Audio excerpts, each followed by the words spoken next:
Hello, and thank you for joining us for the 2022 Depression and Bipolar Support Alliance Summit. I'm Michael Pollack, CEO at DBSA, and I am so excited you've joined us as we rally our network to find community, find wellness, find hope. DBSA's mission is to provide hope, help, support, and education to improve the lives of people who have mood disorders. This year's summit is packed with information, engaging sessions designed to equip our community of mental health advocates with the education and tools needed to impact change at the individual, local, state, and national levels. Before we get started with the showing of State of Mind with Maurice Bernard, I do have a few tips for helping to make your summit experience a pleasant one. If you haven't already built your schedule for the summit yet, you can do so by clicking on the auditorium once you've logged into the summit platform vFairs.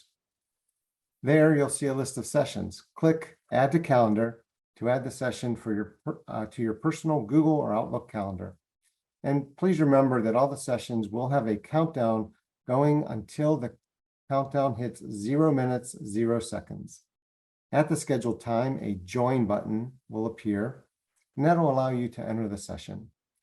For those of you planning to join the nutrition and cooking session, be sure to check out the ingredients list in the session description so you can follow along. And if you have trouble during the summit, you can find assistance at the help desk in the summit's virtual lobby. And while you're in the lobby, be sure to check out the link from our sponsors, Janssen and Teva, who help make the summit a reality. We also have wellness tips and resources for you to explore at your own pace. If you were here last year for the summit, you may remember the interview I did with film and TV veteran, member of the Actors Studio, and 3-time Emmy Award winner, Maurice Bernard. Maurice also lives with bipolar disorder. This year, the interview tables have turned. Maurice and I met in his home studio to talk about the future of mental health. So without further ado, please enjoy this episode of State of Mind with Maurice Bernard.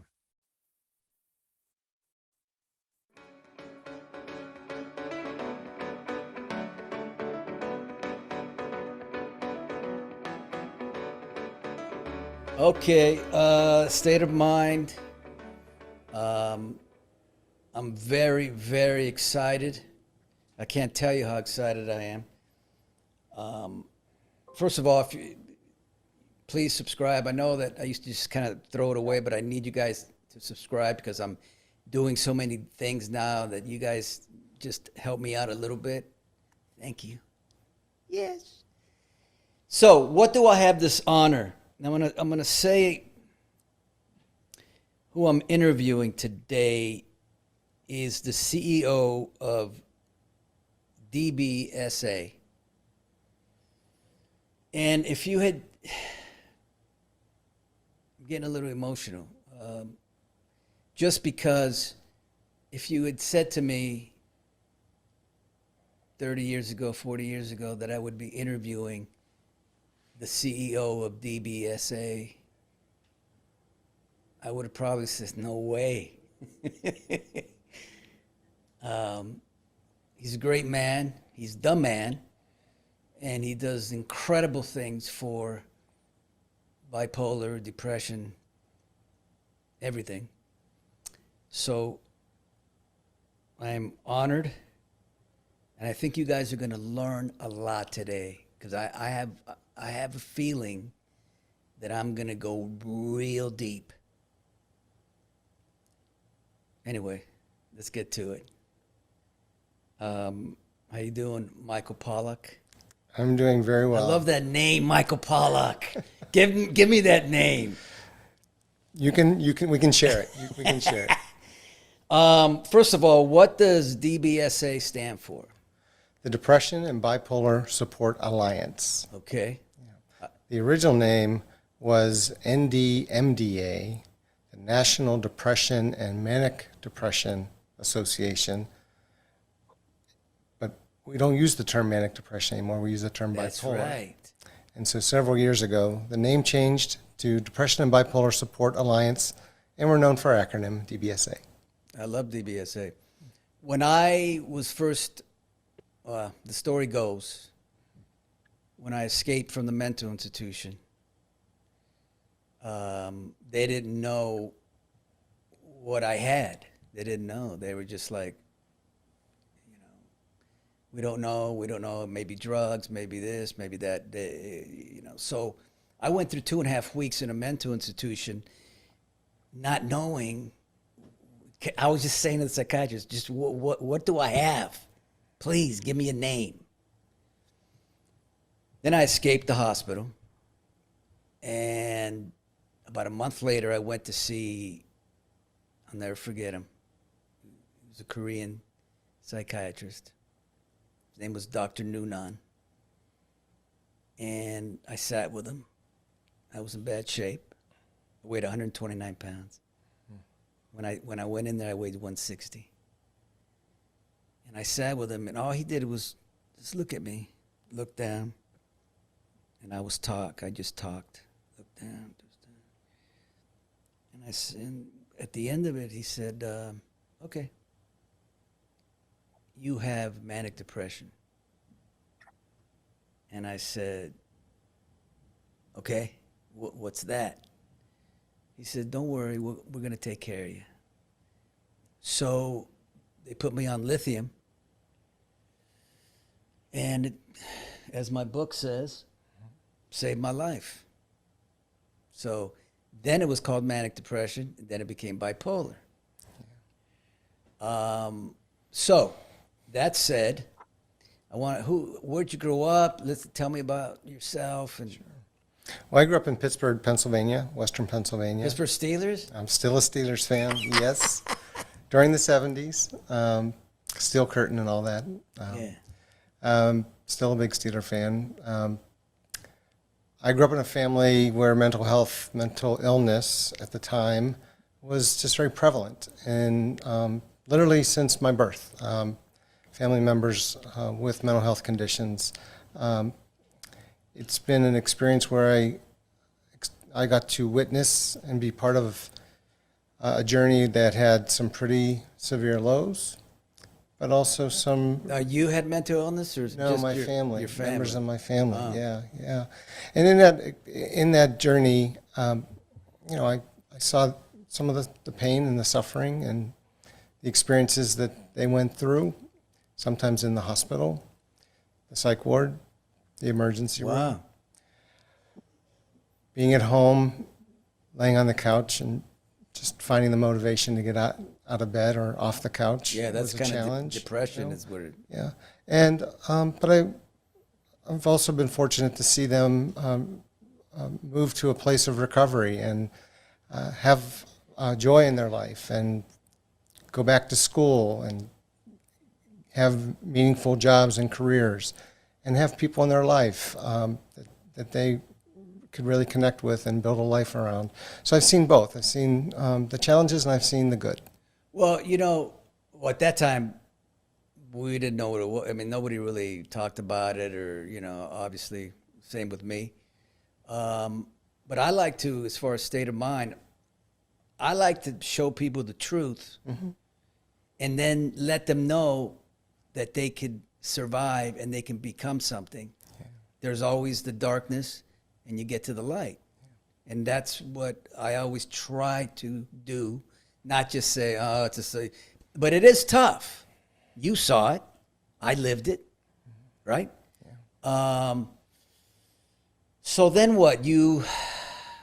When did you start knowing you wanted to be a part of the mental illness world? So when I was in college in Ohio, and I left Pittsburgh, in hindsight, in part, to create some space between me and some of those experiences. Oh, really? And I had a family member in crisis, and like a lot of families, we didn't talk about mental health. Right? And all of a sudden, I had a family member that was in crisis, and it forced us for the first time to talk about the individual's condition and what it meant and what was going to happen. Now, Michael, take me to the the time that happened? Yeah. Did everybody have to sit down and have a discussion, or was it you just had a discussion with the person on your own? How did that work? So, you said you were going to go deep on this. I thought we were going to talk about DBSA. So I was away at school, and I got a call about a week or so from a family member right before coming home for the holidays. Said, just want to prepare you for what you're going to walk into. Whoa. And this family member's not doing well, and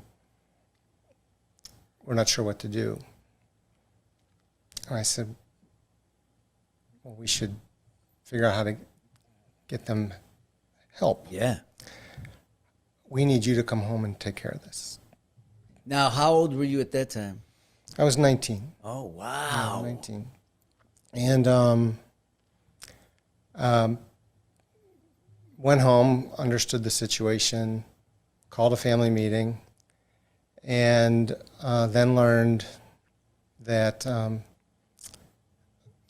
this person had a diagnosis and apparently went off their treatment and had been off their treatment for a while, and no one really knew what to do about it. So we tried a family intervention, and it didn't work. So I went back to school. And that's when I realized I needed to learn more about mental health. Wow, that's beautiful. And I went to a support group, and I connected with others who either were experiencing their own mental health issues or had family members. And I realized I'm not alone. And that was really my first introduction to kind of thinking about the importance of mental health and the impact that its absence can have on an individual and those around them. That's a beautiful story you just told there, Michael. I'm very proud of you. Thanks. No, that's cool. At 19 so then you really pursued in school. You went to So it's interesting because I thought, I want to be a social worker, maybe a therapist. But I was in business. I was majoring in business. And so I didn't have the fortitude to change my major.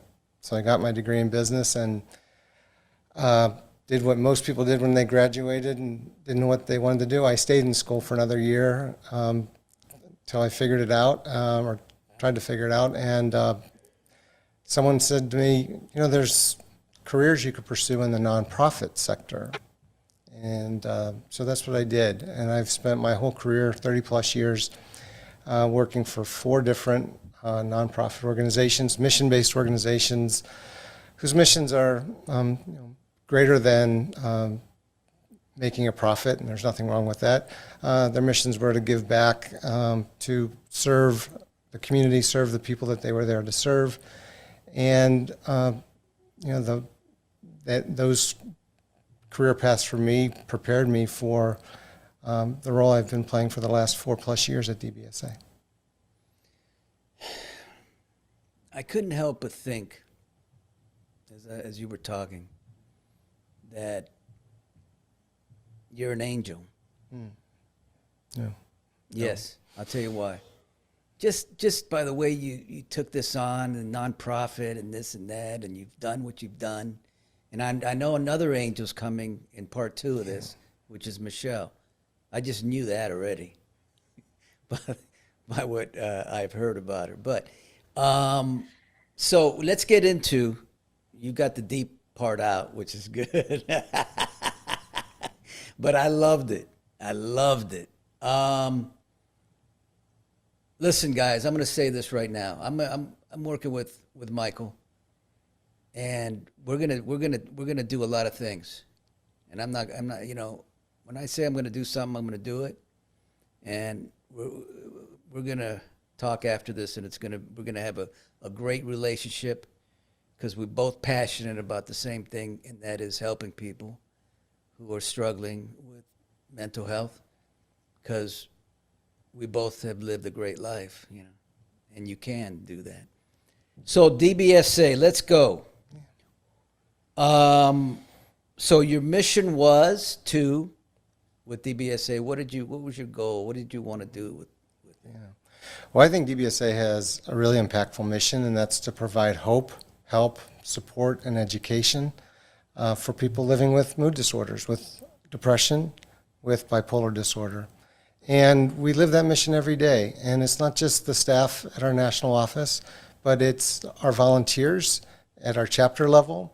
It's those that help lead our hundreds of support groups around the country, mostly now virtual, since the pandemic, on a weekly basis. It's the other organizations with whom we partner. I'm a big believer we can't do this alone. We have to work with and through others to really make sure that people living with mental health conditions, in our case, mood disorders, are getting the support that they need, finding the community, the wellness, and the hope that they're seeking in their lives, so that they can live the kind of lives that any other individual on this planet can live. I definitely agree with. What are some of the pressing issues since the pandemic?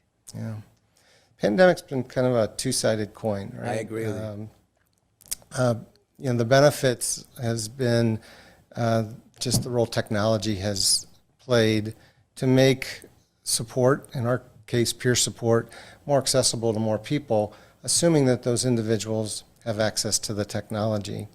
I think it's also opened up the conversation. There's more people talking about mental health than ever before. Yes. It's become less stigmatized, Yes. less taboo. Yes. I like to use the word more talkable Yeah. on an individual, family, community level. Politicians, policymakers are paying more attention to the degree of resources made available.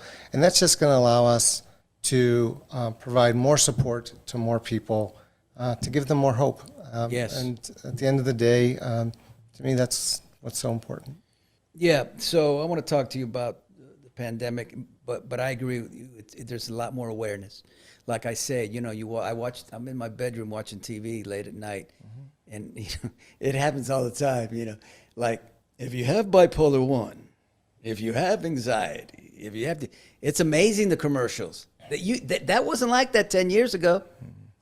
Since the pandemic, a lot, and unfortunately, I have every illness that's on there. Yeah. But during the pandemic, I was promoting my book and dying at the same time. Or not dying. Yeah, I was dying inside, and I didn't want to go on for 4 months. And I'm going to bring up something. I'm not going to mention any names, but I had somebody I was talking to, and I believe I should have been told, you need help, like medical help now. But that wasn't the case. So it took me 4 months of torture to finally get the professional help and take medication. And that saved me. So what's your opinion on that? Do you have any opinion on if you're talking to, let's say, a therapist, and they don't tell you, look, you better do something, otherwise it's not good? Well, like a lot of things in life, you can encourage the people that you love. We can encourage the people that we care about to take certain steps. But often individuals have to be ready to make that choice for themselves. Yes. One of our core beliefs is each individual needs to find his or her own path to wellness. And we can encourage, we can provide facts, we can lay out the consequences, we can express that emotional plea. Yeah. If you won't do it for yourself, will you do it for those around you that really want to see the best, only the best for you. But at the end of the day, the person has to be ready, and fortunately, in most cases, when people do act, it's because they're ready and not because they're forced into it. Yeah, I get you. I mean, in my situation, the good thing about me with bipolar and anxiety and depression, whatever I have, I want help. I don't like feeling like that. But, there are, like, not to bring him up again, but like Kanye West, who says he doesn't take medication. And there we have him acting out, whatever that I see. Sometimes you do need the medication and professional help. Yeah, I think one of the things that I've learned in my time with DBSA is medication works effectively for some people, but not everybody. Yes. I've met several people that have said the side effects of the medication is worse than living with the depression or the mania.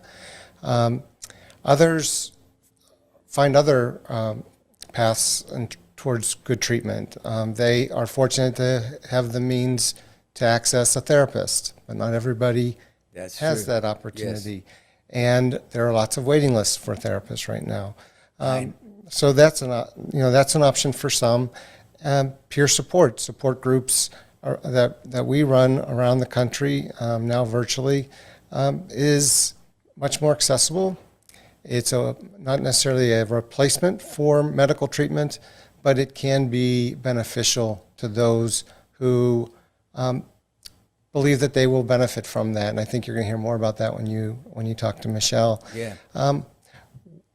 While we have tens of thousands of people that access our support groups, more people come to our website and our other platforms to find other wellness-oriented tools. Right? A support group isn't necessarily for everybody, but maybe a podcast is, or maybe some of the downloadable wellness-oriented tools that give an individual some structure to their day and their week. Journaling, doing self-assessments, a wellness tracker tool, and we offer those on our website, dbsalliance.org. So again, back to one of our core beliefs, every individual is going to find their path to wellness, and I think encouraging individuals to figure out what that path is for themselves is really, really critical, and then being there to support them in that journey. Yeah, and I have to say, in defense of people that have side effects and everything,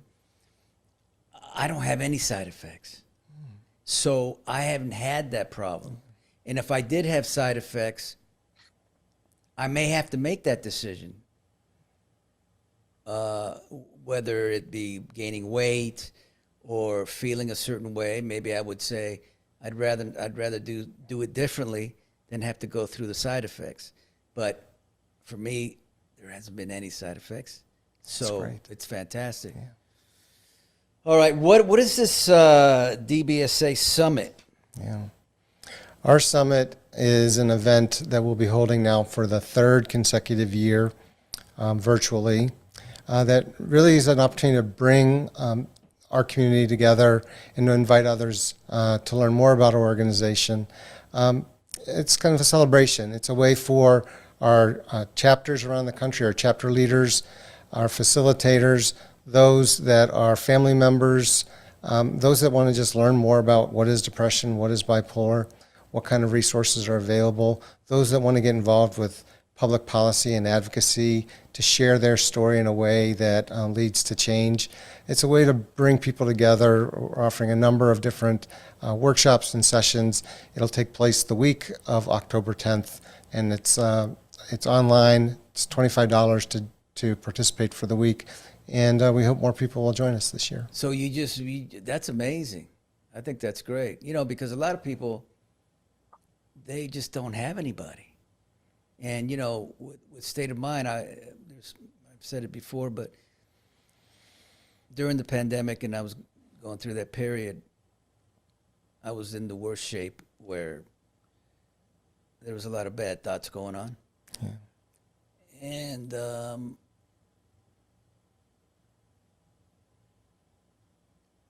I thought of, well, I prayed a little bit, and then I thought of my family.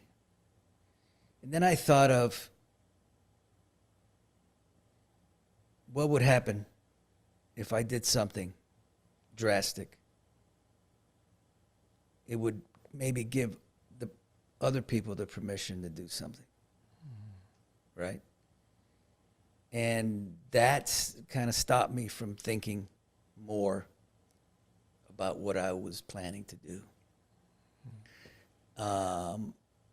And ultimately, I have thought about not continuing State of Mind. And then like one time I got a letter that said, you know, just a little thing that said, because of you, I feel like I'm not alone. And I think that's what this summit is, you know, having people feel like they're part of something when they're going through this. It's very important. That's our hope, not just with the summit, but with all the work that we do, is that individuals won't feel that they're alone, that they'll feel that they have found a sense of community, whatever that community looks like for them, and that by being a part of a community, that they're finding wellness. And I've said it before, one of the things I love about our mission statement is one of the first words on our mission statement is to help individuals find hope, right? And our tagline is to find community, find wellness, and the last part of that tagline is to find hope, right? Yeah. And you know, I'm saddened to hear what that 4-month experience must have been like for you. I also hope that you found a greater sense of hope and purpose. And I watch your State of Mind podcasts, and you provide great hope for lots of people. It's amazing what I would have missed out on. And that's what everybody needs to understand. When you think your life means nothing, when you think you can't go on, the bottom line is you can. And you just have to take one step forward. My wife would say to me, you're stronger than you know, and we are stronger than we know. And if I had done what I was thinking of doing, what I would have missed out on. 2 more Emmys, State of Mind, but more important, what I've gotten.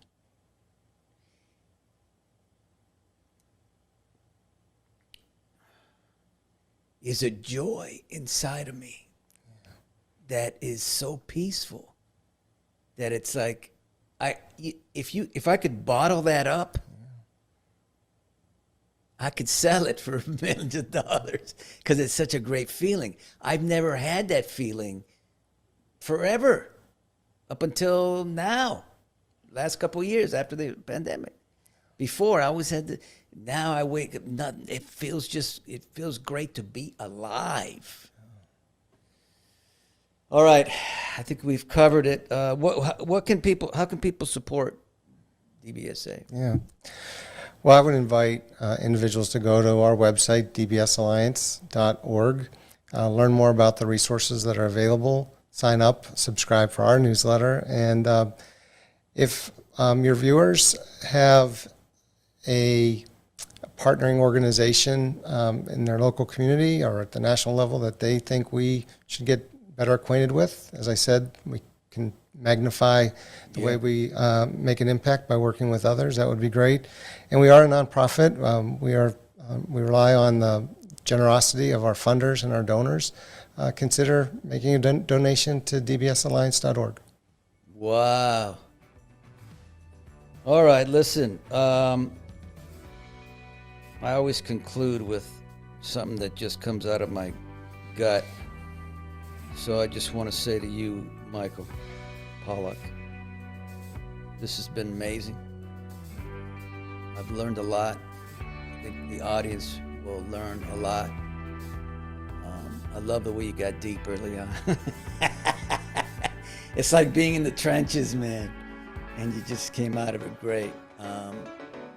So we'll continue this friendship and will continue.